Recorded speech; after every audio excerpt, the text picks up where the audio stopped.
Las opiniones y comentarios vertidos en este programa no son responsabilidad de TV Azteca, sino de quien los emite.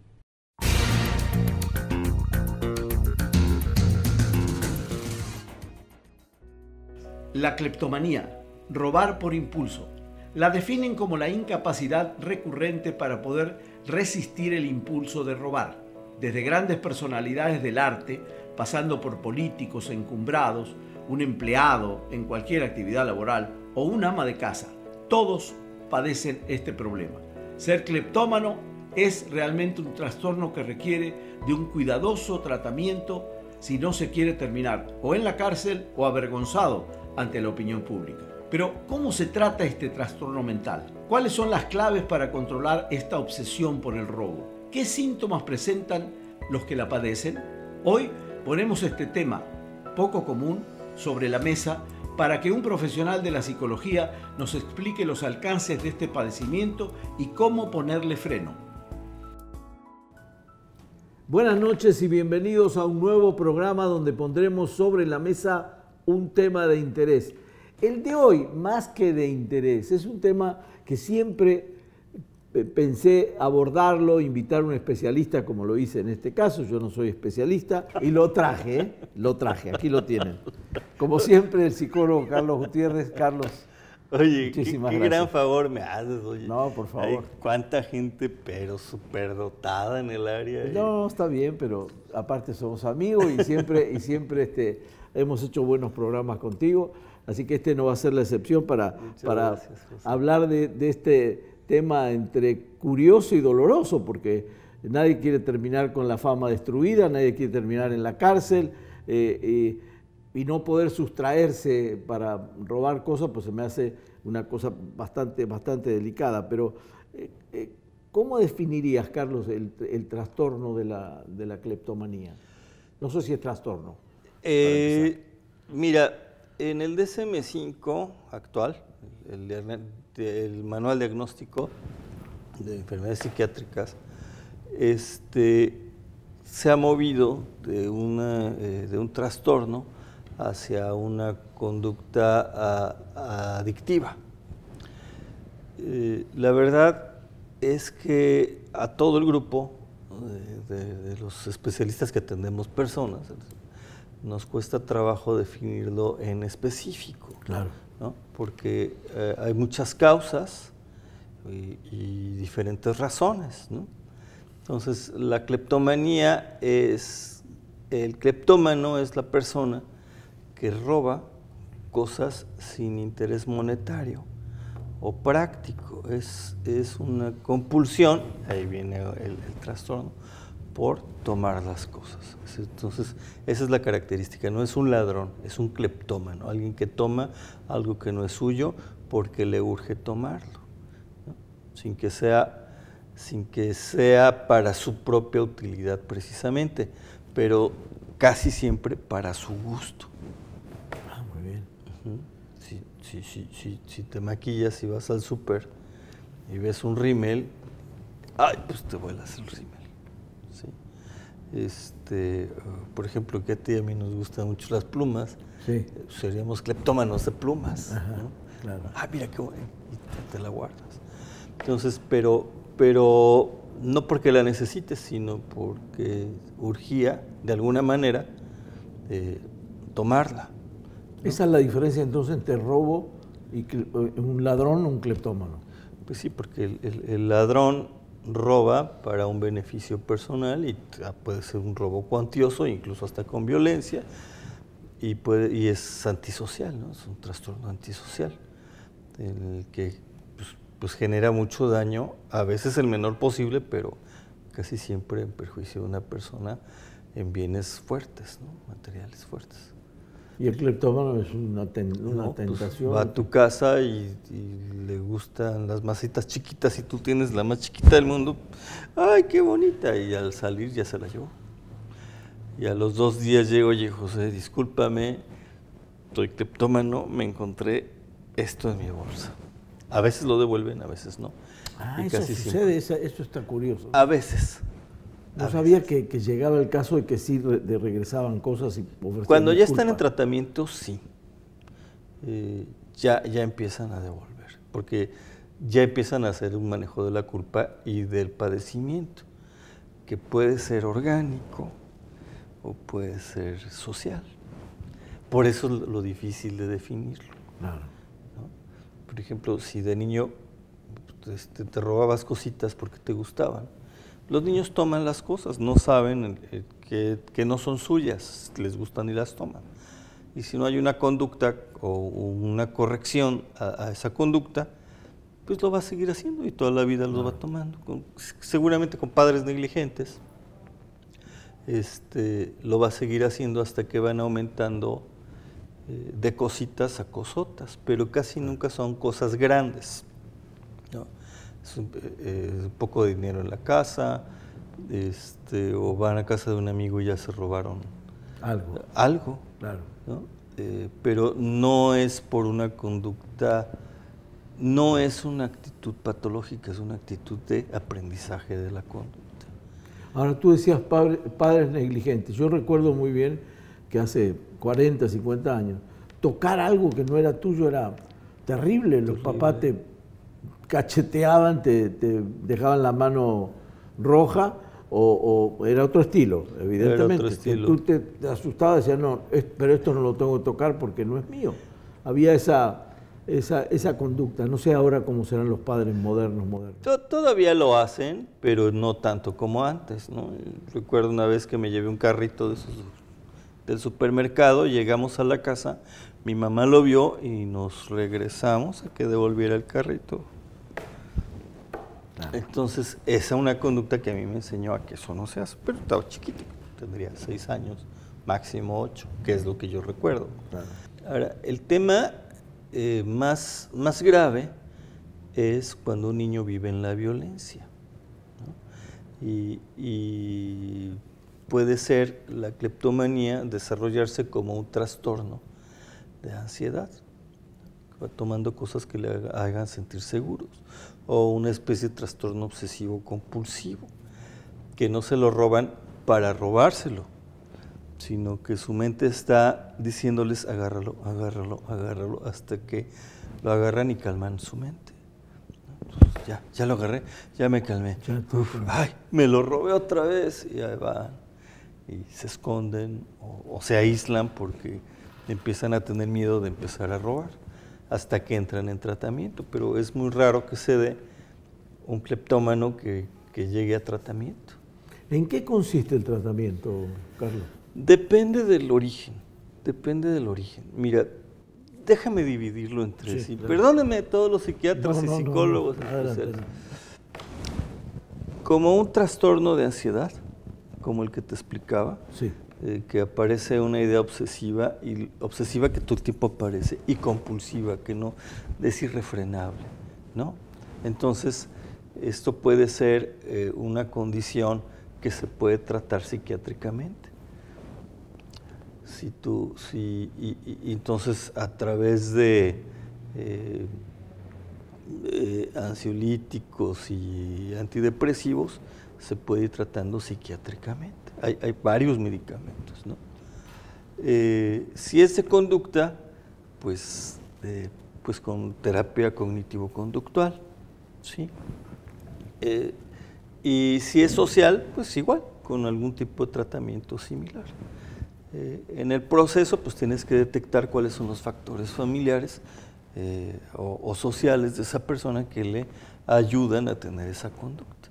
Entonces, digamos que esas serían las 3 aproximaciones principales, en función de la causa. Sí.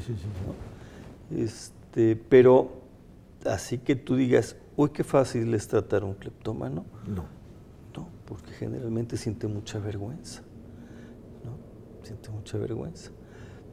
El riesgo del cleptómano es que se acerca a la cárcel con mucha facilidad. Ese va siendo el problema, entonces, de poder tratar a un cleptómano. Entonces, el tratamiento consiste en sesiones permanentes y además medicamento.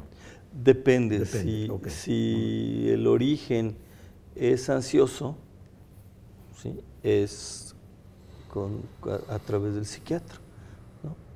Medicación antidepresiva y ansiolítica. Claro. Paralelo al proceso psicoterapéutico. Ustedes lo derivan entonces a un psiquiatra en ese caso. O uno o el otro, ¿sí? Porque, oye, soy cleptómano, y a ver, ¿y por qué? Y haces tu anamnesis, revisas su historia clínica y defines si es un paciente psicológico o es un paciente psiquiátrico o mixto. El detectar, porque lo que me estás hablando primero es de una detección del problema para luego proponer una solución. Si te llega un papá con un niño de 12 años y te dice, oye, pues tengo problemas porque cada rato se roban las cosas, pues de volada, ¿no? Detectas el problema, hablas con la familia, entiendes el problema y el proceso puede ser muy breve. La medicación, pues, puede ser de mediano a largo plazo, dependiendo del tipo de trastorno que el niño pueda tener, ¿no? O el adulto, porque, bueno, principalmente se desarrolla en la infancia y se expresa con mayor gravedad en la adultez, en la juventud y la adultez. Pero si te llegan de niños, pues el proceso puede ser muy sencillo, pero si llegan de adultos, el proceso puede ser largo y doloroso. Se supone que en las estadísticas dicen que es más frecuente en la mujer que en el hombre. ¿O no es cierto esto? No vamos a pecar acá de... Perdóname, amigo psiquiatra, psicólogo. A meternos en terrenos difíciles. Hay por ejemplo, las escalas de conducta impulsiva, la diferencia entre hombres y mujeres son fracciones, ¿no? Fracciones. Pero las estadísticas clínicas, pues se dice que es 2/3 de la población cleptómana son mujeres y 1/3 son hombres. ¿Sí? Posiblemente por las mujeres son más propensas a enfermedades del estado de ánimo. Y si no son más propensas, sí son más propensas a atenderse por esas enfermedades. Entonces la estadística en ese sentido pues es real, pero ya en otro tipo de estudios pues puede variar, ¿no? Mi opinión ahora con tanto paciente que llega por ansiedad es igual hombres y mujeres, pero las que más se atienden son las mujeres. Por eso puede variar la encuesta. ¿Cuesta trabajo que un cleptómano o cleptómana reconozcan su falla? O sea, en el caso de la cleptomanía, ¿cuesta trabajo reconocer? Decir, soy cleptómano, voy con un psicólogo y me abro. Ya, es que si tu cleptomanía consiste en robarte dulces, no daña a nadie y no te genera mayor problema más que, ay, me robé un dulce de esta casa, pero ahí está. Sí. Pero si tu cleptomanía consiste en robarte relojes, pues entonces ya puede haber un problema. Casi siempre estos trastornos se reconocen cuando llegas a un punto crítico, ¿no? en el que es insostenible la situación. Y así es cuando el cleptómano empieza a atenderse y a decir que sí es cleptómano. Aceptar.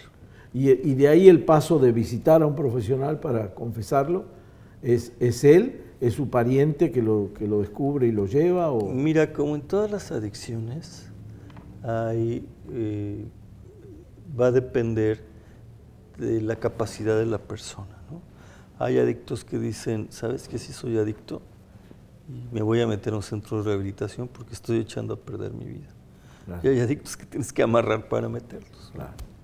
Igual en la cleptomanía, ¿sabes qué? Está pasándome este problema, nadie sabe, no quiero que sepa nadie y lo quiero resolver, ¿no? Que puede ser a veces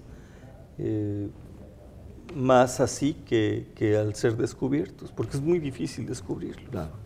Déjame, me están llamando a un corte y regresamos enseguida con este tema. Claro. No se me vaya, por favor, que está interesantísimo esto. Regresamos pronto.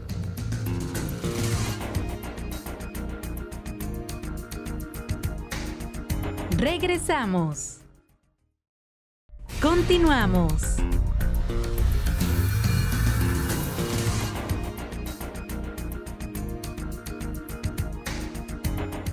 Gracias por continuar con nosotros en este tema de la cleptomanía y aquí con el psicólogo Carlos Gutiérrez, que nos hizo el favor de acompañarnos otra vez.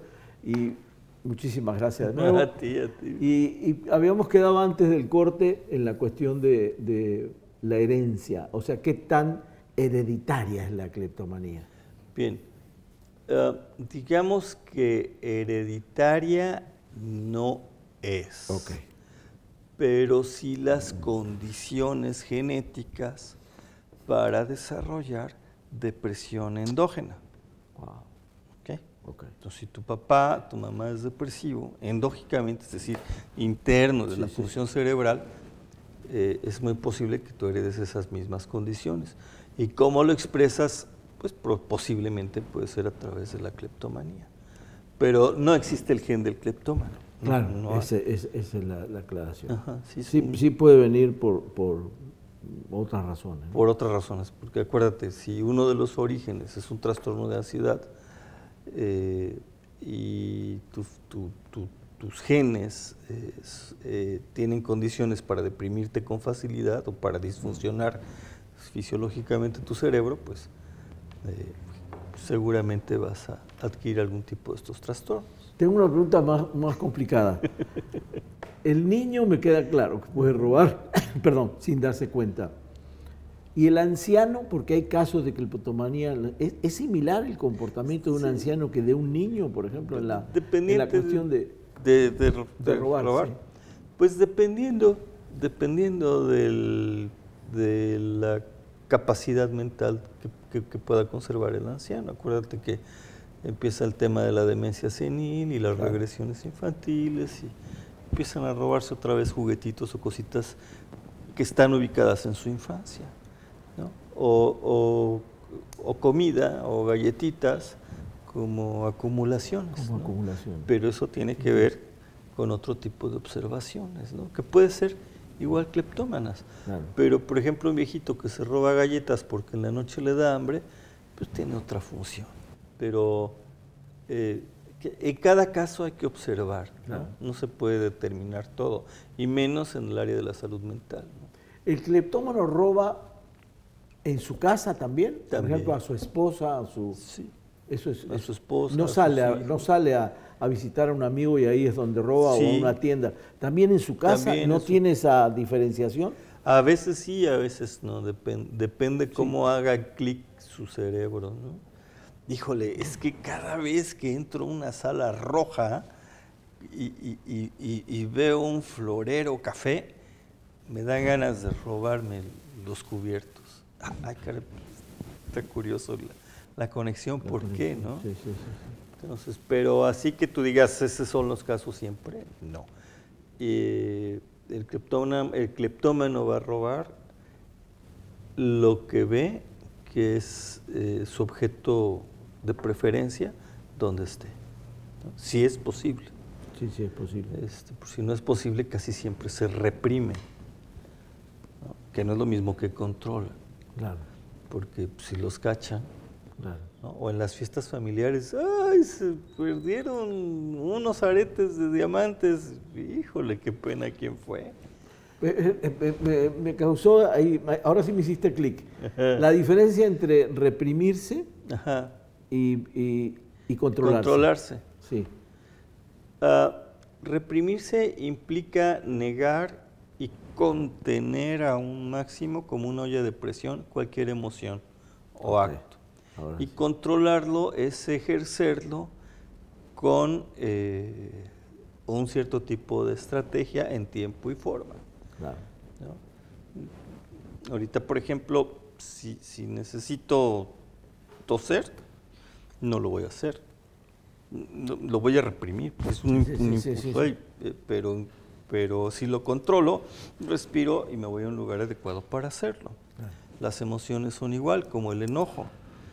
Tengo derecho a estar enojado y si lo reprimo mucho, en algún momento voy a explotar. Claro.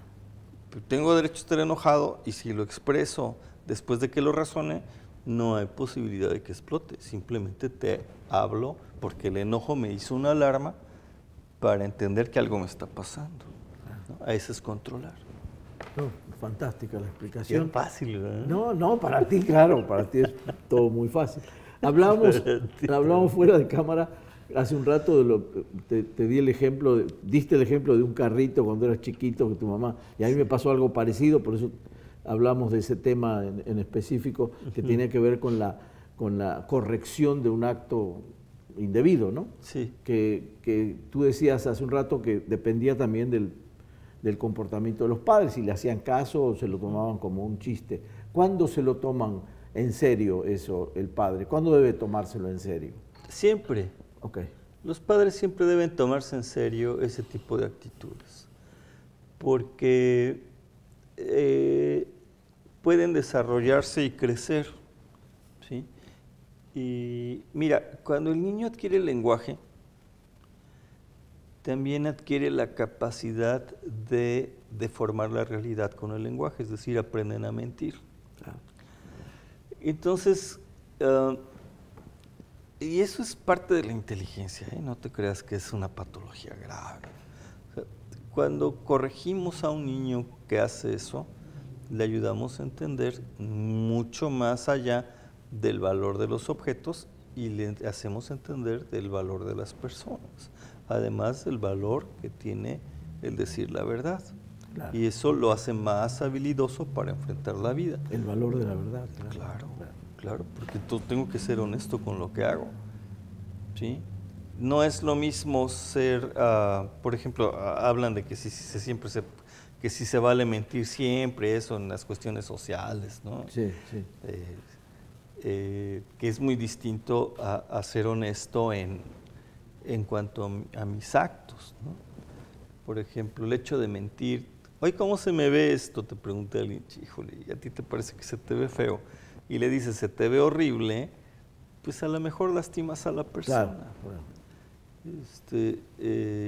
Y eso, pues, es decir, tu verdad, ¿no? Sí. Y por eso tu apreciación, y por eso necesitamos controlar esas apreciaciones, pero el ser honesto, que te digo, oye, realmente, ¿cómo me veo? Porque voy a un desfile de modas, entonces, mi opinión es esta, ¿sí? No te ves horrible, pero mi opinión es esta.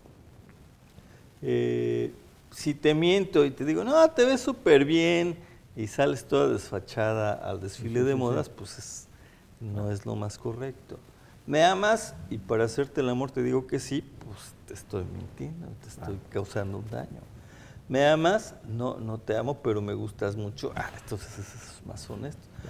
El niño aprende en sentido básico esto. ¿Lo agarraste tú? ¿Sí o no? No, no lo agarré, pero ya lo tengo. Es mío. Y puedo cambiar la realidad de todos. Eso es un gran poder que el niño ejerce. Pero tienes que enseñarlo a no hacerlo, a ser honesto. Corregirlo, no castigarlo, ¿eh? Se corrige antes que llegar al castigo. No, fantástico. La verdad ya hablamos de la cleptomanía y nos vamos por otro lado, pero es un placer hablar contigo y descubrir cosas nuevas siempre con... No, José, para mí es el placer, es tan agradable con tu plática. O sea, a manera de conclusión, hablamos que la cleptomanía es un trastorno. Me decías que había una denominación que cambió un poco, ¿no? Sí, se pasa de un trastorno del impulso a una adicción conductual, ¿no? Por decirlo de una manera.